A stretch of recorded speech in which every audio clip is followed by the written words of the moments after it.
আসসালামু আলাইকুম রহমতুল্লাহি ওবরাকাতুহু।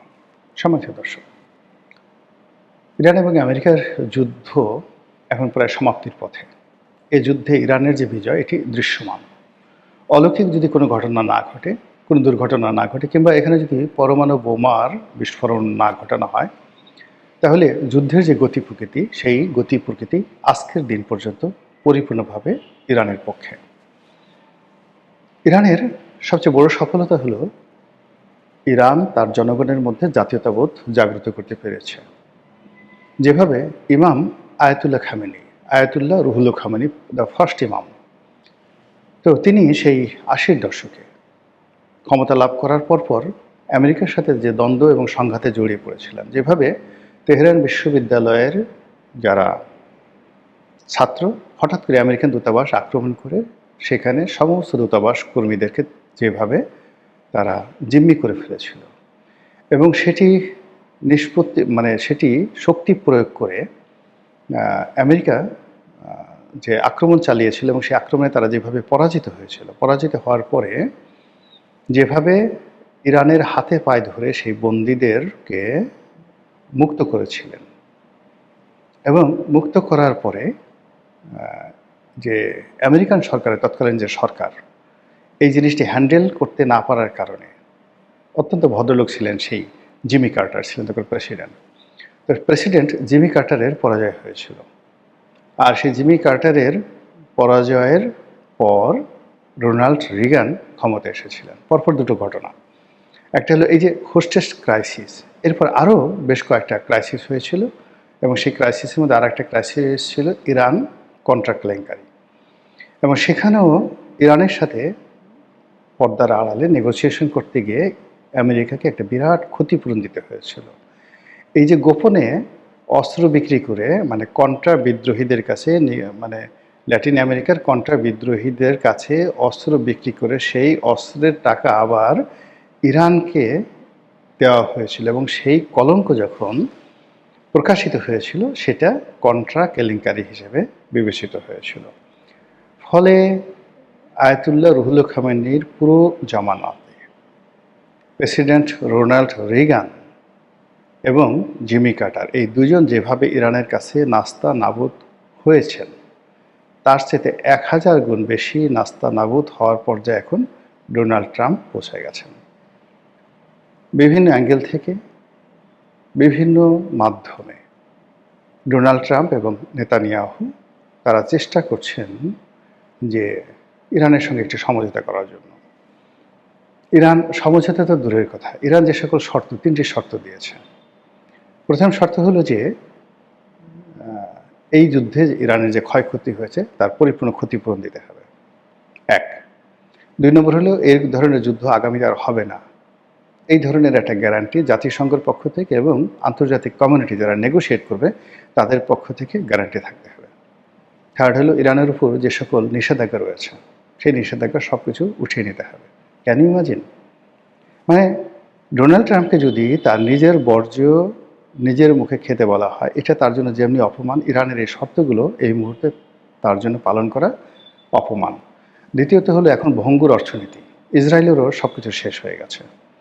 আর অন্য সময় যেটা হয়, যখন কোনো যুদ্ধ হয় তখন সেখানে অস্ত্র বিক্রি করে, তেলের মার্কেটকে ইনস্টেবল করে, ডলারের মার্কেটকে ইনস্টেবল করে, স্বর্ণের মার্কেটকে ইনস্টেবল করে, আমেরিকান যে ইকোনমি সেই ইকোনমি তারা টাকা নিয়ে নেয়, টাকা নিয়ে তারা তাদের ট্রেজারিকে পূর্ণ করে। কিন্তু এই মুহূর্তে এই যুদ্ধের ফলে এই যাবৎকালে তাদের কত ট্রিলিয়ন ডলার, এখানে বিলিয়ন ডলারের কিন্তু হিসেবে নেই, এই যুদ্ধ ট্রিলিয়ন ডলারের যুদ্ধ, ১,০০০ কোটি ডলার, ১,০০০ কোটি ডলারের যুদ্ধ, কত হাজার কোটি কত ট্রিলিয়ন ডলার তাদের লস হয়েছে এখন পর্যন্ত বলা যাচ্ছে না। অন্যদিকে ইসরায়েলের এই যুদ্ধে কত ট্রিলিয়ন ডলার গেছে তার কোনো ইয়াত্তা নাই। ইসরায়েলের সমস্ত অবকাঠামো, তার রাডার সিস্টেম, তার সমুদ্র বন্দর, তার বিমানবন্দর, তার যে আকাশ প্রতিরক্ষা বহু রয়েছে, তার যে সামরিক স্থাপনা রয়েছে, তছনছ হয়ে গেছে। এবং এই অবস্থাতে ইসরায়েল পুনর্গঠনের জন্য ইউরোপকে টাকা দিতে হবে। ইসরায়েল এই মুহূর্তে ইরানকে যে টাকা দিবে তারা কলিজা ভুনা করে দিতে পারে, কিন্তু ইরানকে টাকা দেওয়ার মতো অবস্থা ইসরায়েলের নাই। ছোট্ট একটা রাষ্ট্র, মাত্র 1 কোটি লোক। কাজেই তাদের কি থাকতে পারে, মানে ভুং ভাং ছাড়া আসলে তাদের যে কিছু নেই, এটা এই যুদ্ধে প্রমাণিত হলো। তো এই মুহূর্তে যেটা আছে যে ইরান এবং রাশিয়া, চীন, উত্তর কোরিয়া, ভেনেজুয়েলা, কিউবা এবং আরও বেশ কয়েকটি রাষ্ট্র, তাদের সঙ্গে যে বন্ধুত্বটা, এই বন্ধুত্বটা যে আমেরিকার বন্ধুত্বের চেয়ে শক্তিশালী, এটি এই যুদ্ধে প্রমাণিত হলো। দ্বিতীয়ত হলো যে আমেরিকার সাথে যাদের বন্ধুত্ব ছিল, ইউরোপের দেশগুলোর সাথে বন্ধুত্ব ছিল, মধ্যপ্রাচ্যের দেশগুলো বন্ধুত্ব ছিল, সব আমেরিকাকে ছেড়ে গেছে। ইসরায়েলের নামও নিতে পারছে না। যে দুবাই সারা পৃথিবীর মানুষের জন্য স্বর্গ বানিয়েছিল, আজকের খবরে দেখলাম সেই দুবাইতে এখন যে খাদ্যশস্য আছে, ফল ফ্রুটস আছে, তা দিয়ে মাত্র 6 থেকে 7 দিন চলতে পারবে। সমস্ত নতুন সাপ্লাই বন্ধ। মরুভূমির বুকে দুবাই শুধু টাকা আছে, আলু, টমেটো, শসা, গাজর থেকে শুরু করে চাল, ডাল, আটা, ময়দা সব কিছু সারা পৃথিবী থেকে আসে। এই সমস্ত আসার পথগুলো বন্ধ। তারা যে বিক্রি করবে তেল, সেই তেল যাওয়ার পথ বন্ধ। ফলে এই যে 7 দিনের খাবার তাদের আছে, ওখানে দুবাইয়ের যে শাসক তার ছবি দেওয়া হয়েছে। এই মুহূর্তে পৃথিবীতে যে কজন দুষ্ট লোক আছে তার মধ্যে অন্যতম এই দুবাইয়ের বর্তমান যে আমির আছেন তিনি। ডোনাল্ড ট্রাম্পের বন্ধু, আবার এর সঙ্গে সালমানের শত্রুতা রয়েছে, মানে সৌদি প্রিন্স রয়েছে, তার শত্রুতা রয়েছে। এবং ইয়ামেন নিয়ে, মানে দুবাইয়ের সাথে, তারপর সৌদি আরবের সাথে রীতিমতো মুখ দেখা দেখি বন্ধ। এখন অতীতে যখন কোনো একটা সমস্যা হতো, সেক্ষেত্রে ইরান সাধারণত কাতারের আমিরের কথা শুনতো, তার সাথে ভালো সম্পর্ক, দুবাইয়ের শেখদের কথা শুনতো, তারপর যাকে বলা হয় তুরস্কের কথা শুনতো। কিন্তু এই যুদ্ধের ফলে মধ্যপ্রাচ্যের একটা দেশের মুখ নেই ইরানের সাথে কথা বলার। এ কারণ হলো 17টা দেশ, মধ্যপ্রাচ্যের 17টা দেশে এক নাগারে সে আক্রমণ চালিয়েছে এবং প্রত্যেকটা দেশের মারাত্মক ক্ষয়ক্ষতি। তাদের তেল উৎপাদন বন্ধ হয়ে গেছে, তাদের ইকোনমি বন্ধ হয়ে গেছে, তাদের মানে কি বলবো, সেখানে মার্কিন যে কনসুলেট অফিসগুলো রয়েছে, দূতাবাস রয়েছে, সবগুলো বন্ধ। তার সঙ্গে সঙ্গে যে সকল আমেরিকান সৈন্য আছে তারা ঘাঁটি ছেড়ে যে হোটেলগুলোতে পালিয়েছে, সেই হোটেলগুলোতে আক্রমণ করে সেই হোটেলগুলো ভেঙে চুরে তছনছ করে দিয়েছে। রিয়াদের রিস কার্লটন হোটেল থেকে শুরু করে দুবাইয়ের বুর্জ খলিফা পর্যন্ত ইরানের আক্রমণ থেকে কেউ রক্ষা পায়নি। ফলে মধ্যপ্রাচ্যে ইরানের সাথে কথা বলবে, নেগোশিয়েট করবে, এরকম কেউ নাই, সবাই ইয়ানফসি ইয়ানফসি। ফলে বাধ্য হয়ে ডোনাল্ড ট্রাম্প কাকে ফোন করেছেন? পুতিন সাহেবকে ফোন করেছেন। এখন পুতিন কি ডোনাল্ড ট্রাম্পের পক্ষে কথা বলবে? যে পুতিনকে সকাল বিকেলে বার্তা দিচ্ছে, যে পুতিনকে ইউক্রেন দিয়ে তার জীবন তছনছ করে দিচ্ছে, একটার পর একটা নিষেধাজ্ঞা দিয়েছে, এই বিপদের সময় পুতিন কি তাকে নিয়ে খেলবে না তার পক্ষে কাজ করবে? বলাই বাহুল্য। পুতিন এখানে আরও প্যাচ লাগিয়ে দিয়েছে। সে যখন বুঝতে পারছে ডোনাল্ড ট্রাম্প ফোন করেছে, তখন সে কী করে গেছে কি, যে সকল সামরিক সহযোগিতা সে চিন্তা করছিল দেবে কি দেবে না, যে সকল অস্ত্রশস্ত্র দেবে কি দেবে না, S-400 তাদের এই পৃথিবীতে এই মুহূর্তে সবচাইতে শক্তিশালী আকাশ প্রতিরক্ষা ব্যবস্থা S-400, সেই সিস্টেমটা তারা ইরানকে এই সুযোগে দিয়ে দিয়েছে। এবং অনেকগুলো যুদ্ধবিমান, ইরানে তো যুদ্ধবিমান ছিল না, সেই যুদ্ধবিমান দিয়ে দিয়েছে। এখন ইরান সেই যুদ্ধবিমান পরিচালনা করছে।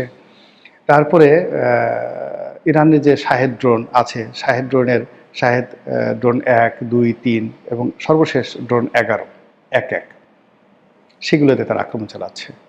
তাদের যে সুপারসনিক, হাইপারসনিক যে সকল ক্ষেপণাস্ত্রগুলো রয়েছে, সেই ক্ষেপণাস্ত্রগুলো অব্যাহতভাবে আক্রমণ চালিয়ে যাচ্ছে। তো এর ফলে কি হলো, আমেরিকা পাগল হয়ে গেছে কি করে যাকে বলা হয় ইরানের সাথে একটা নেগোসিয়েশন করা যায়, কিন্তু পারছে না, কোনো বন্ধুও পাচ্ছে না। তুরস্ককে পাচ্ছে না, কাতারকে পাচ্ছে না, কোনো আরব রাষ্ট্রকে পাচ্ছে না। আরব রাষ্ট্রগুলো তারা আলটিমেটলি এখন আমেরিকার সাথে যে কোনো সম্পর্ক আছে এটাই তারা এখন মানতে চাচ্ছে না, তারা সেটা অস্বীকার করছে। ফলে ওই যে আগের জমানাতে এই কাজ তাদেরকে সরাসরি CIA দিয়ে করতে হবে।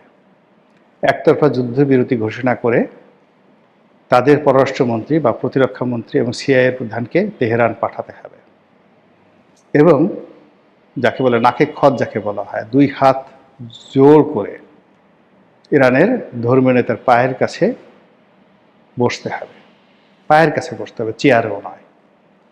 তারপরে সেখান থেকে যে ধরনের শর্ত দেওয়া হয় সেই শর্ত মেনে তারপরে তাদেরকে এই যুদ্ধ থেকে বেরোতে হবে। এর বাইরে আপাতত কোনো লক্ষ্য দেখা যাচ্ছে না এবং এই কাজটি না করা পর্যন্ত মানে আমেরিকা একতরফা যুদ্ধবিরতি করবে কিন্তু ইরান করবে না। ইরান যে তার কাজকর্মগুলো মানে চালানো সেটা চালিয়ে যাচ্ছে। সে যেভাবে মধ্যপ্রাচ্যের তেল ক্ষেত্রগুলো বন্ধ করে দিয়েছে, যেভাবে সে পুরো মধ্যপ্রাচ্যের ইকোনমিকে তার গ্রিপের মধ্যে নিয়ে এসেছে, যেভাবে পুরো মধ্যপ্রাচ্যকে, আমেরিকাকে, ইসরায়েলকে একসাথে ভয় দেখাচ্ছে এবং সবার কলবের মধ্যে, বুকের মধ্যে, কলিজার মধ্যে যেভাবে ইরানের ভয় ঢুকিয়ে দিতে পেরেছে, এই জায়গা ইরান এবার সহজে ছাড়বে বলে মনে হচ্ছে না। আল্লাহ আলিমুল গাইব, গাইবের মালিক তিনিই জানেন। আমরা যেটা দেখি সেটাই বলি। আল্লাহ আমাদের সবাইকে হেদায়েত দান করুন এবং হেফাজত করুন। আসসালামু আলাইকুম ওয়া রাহমাতুল্লাহি ওয়া বারাকাতুহু।